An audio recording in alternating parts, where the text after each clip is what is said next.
What's up, everybody? My name is Scott Waters from No That to Metal, and this is Trog.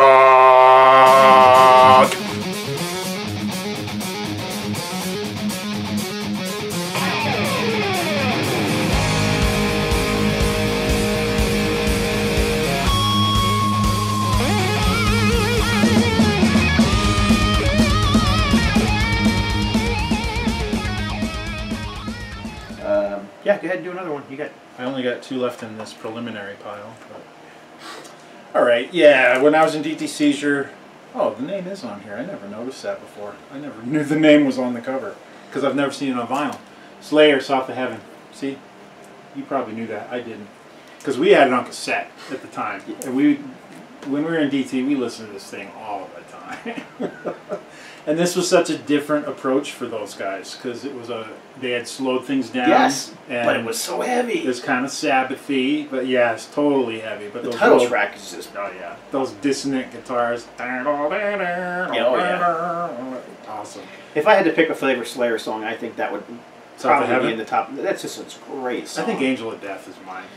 Yeah, I love that tune.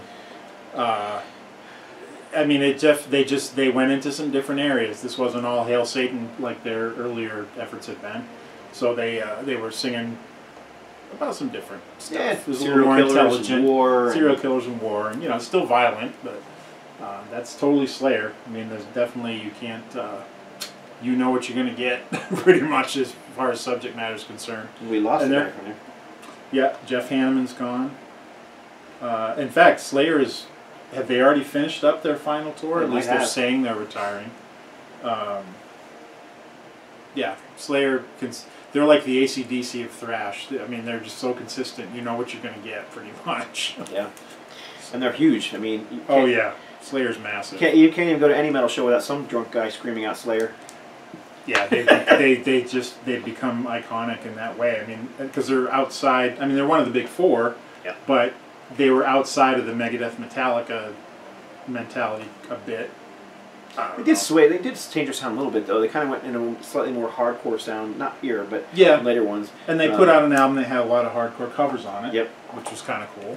But they never really went the way of the Black Album or Risk or No, they stayed pretty true. Yeah. To what they were doing for the most part. This is an unusual one. It's Exciter.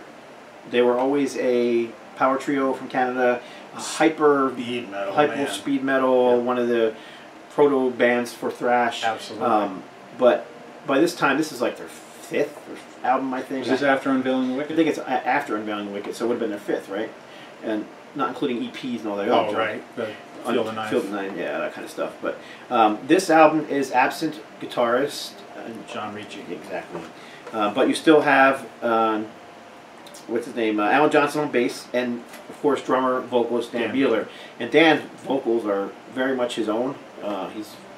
He's very screechy, very up there. Yeah, it's funny. A lot of bands from Canada were like that. Think about it. Yeah. I mean, Rush. Yeah. I was like, Rush and Dan Beeler. Yeah. Okay. Yeah. Yeah. I'm trying to think. There was other ones because I was thinking about this the other day. I was listening to some band from Canada. I'm like, man, they had a lot of high pitched vocals in those kind of bands. Yeah. Anyhow, but they're a 4-piece here, so they got 2 guitar players, so they could do more of that dual guitar thing that everybody was doing at the time. I mean, I liked Exciter as a power trio. That was always one of their things that appealed to me. Yeah. But it's still a great album from them. And of course, they were always just kind of like, we're loud, we're proud, play it loud, and it's still in the back here. This album was specifically mixed to be played loud. Loud and proud. Exciter. So to me, it's just another Exciter album. It's not quite as memorable as, Heavy Metal Maniac or Power, Violence and Force. Those albums were so raw, guttural, youthful. Yeah. And by this time, they were, still again, I'd say it's maturing maybe as musicians, maturing as people. It's just like punk. I mean, if a punk band is going to be around forever, they are going to get better.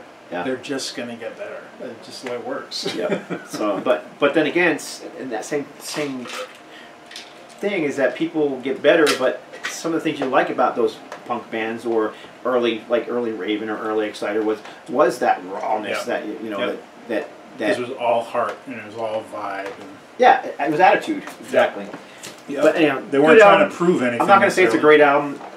If I had to, if they were actually on the fence of making the list, but because we had to cut out some. Do another one. All right. Speaking of 4 or 5 there, and I got 1. I got 3. Oh, okay. So another one talking about the Queensryche kind of bands. This is Crimson Glory, their second album, Transcendence. You got. Were those guys with the masks? Yes, they wore the masks on the first 2 records, including this one.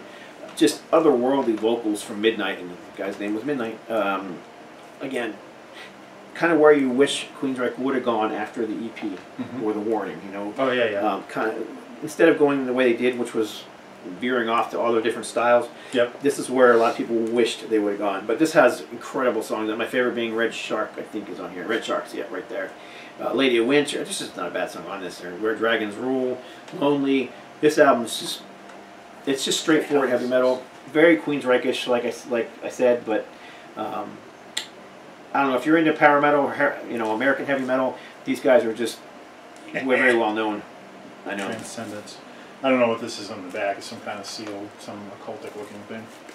I have no idea. No idea at all.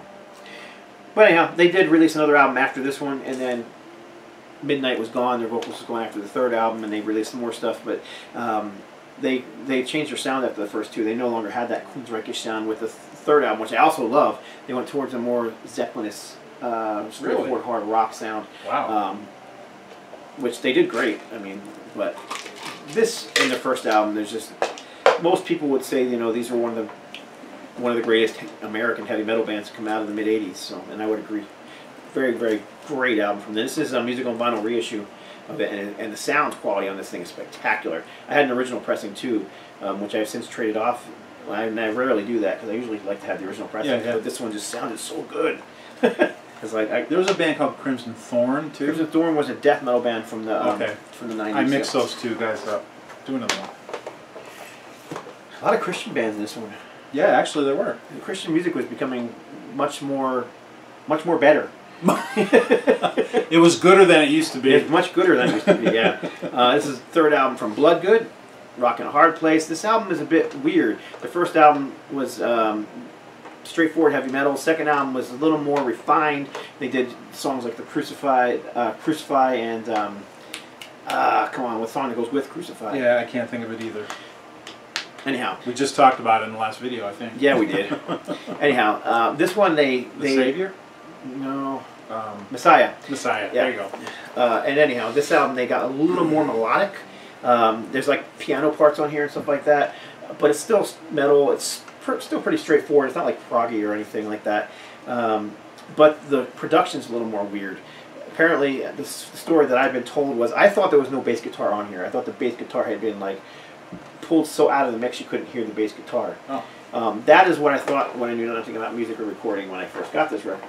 After being in a band and being in studios, what I realized is it's not the bass guitar is missing, it's that the overall production is very trebly and it's missing the bottom end. Yeah. And that's exactly what Michael Bloodgood told me, because when I had started my site in 1999, I had written something on my site about this album not having a bass guitar, and Michael Bloodgood contacted me. He's like, "Oh, there's bass guitar on there," and he explained it to me. He was very nice about it. He wasn't like, you know, a prick or anything. Stop lying about us. He just let me know. He was like, "No," he said, "We were in a studio that had a lot of false bottom end in their sound system, so we mixed the album, and it sounded great in the studio, and then it came out, and it sounded like this." To me, I still like it.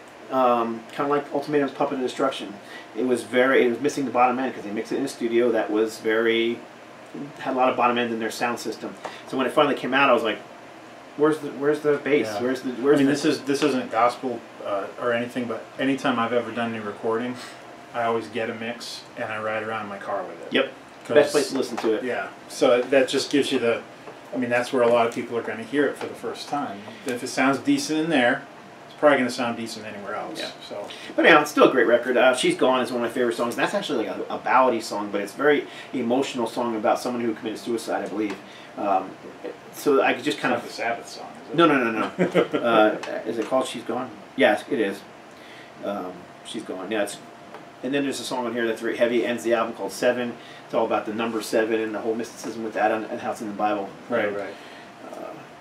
Let's see what else is on. I've never seen this one. Shaking It, which is all about the. It's funny because so many bands were talking about the TV preachers at the time and all that nonsense that was going on with the TV preachers, and that's what that song is. It's about shaking it and shaking your moneymaker, and so it was all about the TV preachers and stuff like that. It's a great song too. Huh. They also, I mean, I don't think they look too bad here. Like the first couple albums. That's interesting looking cover. Yeah, a lot of the it almost looks like Blood Rock. All the back covers on all these releases that came out on Frontline and Intense Records back, they're terrible. I mean, they're just plain. They're just terrible. I just think vinyl was disappearing and they didn't care. Yeah. But anyhow, Bloodgood, third album, good stuff. Cool. Go ahead, you can do that one. Or you do one, I'll do that, and then that'll work. EP. Now this is more thrash metal. This is on New Renaissance Records. This was their second release after their full-length album. This is Face Fate, 4-song EP. Raw, very guttural. It doesn't. I'm not gonna say the band is Blood Feast. Blood Feast. Oh, okay. And that's actually the name they changed to right before they started recording. Now I can't remember what the original name was at the top of my head. I actually have one of the original pins that they were selling at their shows before they changed their name. Oh, okay. They had the same logo. It was called Blood Lust. That's it. Oh, all right. And I don't know if it was a legal thing or a label thing that they changed their name for. It looked just like this. It just said Lust here instead of Feast. And, okay. But anyhow, people call them a B grade Slayer, and that's kind of what they are. But if Slayer was releasing what we do So South of Heaven, this is more early Slayer. Okay. Very fast, punky influence, raw. They probably could play their instruments, but they didn't care, kind of thing. It was just like, arg, and great cover too. I like the cover on this one. It's funny because this was on a little teeny label, and some of the covers that came out, pretty cool artwork. Yeah, very death metal-ish looking. Yep. And this is another one of those bands that could have actually, been kind of on that like Possessed. Yeah. Where it was like they were pushing towards the boundaries of what thrash metal was. Yeah. Anyhow. Yeah, Possessed. It's fun. Okay. Well, speaking of plain covers, I typically, I tend to take the piss out of hair and glam metal a bit. I was into it for a little bit in the early years of it, and then I just got very disillusioned with the whole thing. But this band, I think, was one of the best out of that whole period, was Cinderella. I thought they always did good stuff, and that's what Tom Kiefer was a great songwriter. Yeah, he's very Steven Tyler-esque. Very. And he had that very raspy, high-end voice that I remember when Gypsy Road, I liked Night Songs, loved it actually, and I remember Gypsy Road getting played on the radio well before the album came out, and I kept, I was going in my local record shop, which I think was Recordland in Portland, Maine, and I just asked every week, is the new Cinderella out yet? New Cinderella out yet? And it just finally, after what seemed like months, it finally came out, and I really dug this album a lot. A lot of bluesy stuff going on. Yeah, definitely a different vibe from the first album. That was definitely more of what was going on at the time, the hair. Yep. I mean, I hate the term hair metal, but to me, it just because it kind of makes fun of it. That's why I prefer. And that's what it is. I don't like about it because hair metal is a derogatory term to say that those kind of bands were look over substance. And I mean, for a lot of them, there was some that were definitely true. That. But there's just so many bands that get lumped into that aren't that. True. True. And I particularly think that Cinderella were one of those. Oh yeah, it's just they were part of they were in that whole thing when fashion was such a huge part of what it all was. Thank you, Bon Jovi. Yeah. And I just thought this was a great album, and they just put more grit instead of getting poppier. They got kind of heavier from what they were doing, and it just had a bit more substance to it. And I thought it was a great one. Yeah, very bluesy record. Yep. But it still retains some of that heaviness and the rawness of the first album, especially in his vocals. Yeah. But, and this doesn't have a track list on it, but Bad Seamstress Blues, Falling Apart at the Seams, great opener.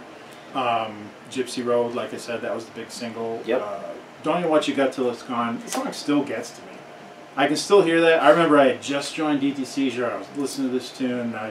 Because I had just moved away from home for the first time, and it was like that song just totally got me right here. I'm like, oh man. So I don't know, it's a good one. I just think from that era, there's not a whole lot that I typically have really good to say about it, but Cinderella, I think, were one of the strong points. That particular album the Japanese pressing was given to me by my brother. So if my brother Jeff is watching, thank you, Jeff. It's funny, he's never bought me a record before. He bought me that one and sent it to me. And it's the only one it's a Japanese version. It's very cool, yeah. So, last one before we get into our top 10. Yep. Top 10s. Top Atrophy, 19. more thrash. I was just huge into thrash in this era, and I still love this stuff today. I never get enough of it. This is Socialized Hate. I always mix up the albums. The second album from Atrophy, again on the same Road Racer, Road Runner, RC. You know, they just were releasing a ton of this stuff. And frankly, during that time period, if I saw a band in a store, I didn't even have to listen to it. It was on that label, and it had that look. I bought it just because I love that sound. And I think Atrophy are still around. They still play shows.